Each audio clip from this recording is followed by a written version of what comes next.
Hello guys, আমরা প্রতিনিয়ত আমাদের যে সন্তানাদি আছে তাদের সুখের জন্য, তাদের মুখে হাসি ফোটানোর জন্য আমরা দেখেন যা আয় উন্নতি করি, কখনো সেগুলা উপার্জন করি। অনেকেই সৎ উপার্জন করে, আবার অনেকেই অসৎ পয়সা কামিয়ে পাহাড় গড়ছে। কিন্তু এই পৃথিবীতে আমরা যে মারা যাব একদিন, সমস্ত কিছুর হিসেব নেবে সৃষ্টিকর্তা, যে কোনো জাতেরই হোক না কেন, সব জাতেরই।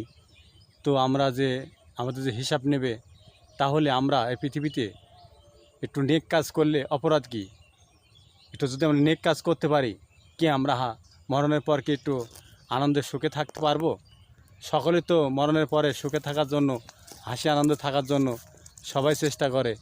সবাই তো সুখে, এখন এই পৃথিবীতে সবাই সুখে থাকার জন্য চেষ্টা করছে। কি মরণের পরে একটু যে আমরা সকলেই সুখে থাকবো, যদি ন্যায় নীতি কাজ করি, সত্য পথে চলি, কি অন্যায় অপরাধ হবে? যদি অন্যায় অপরাধ হয়, কমেন্টের মাধ্যমে জানাবেন, ভালো লাগবে।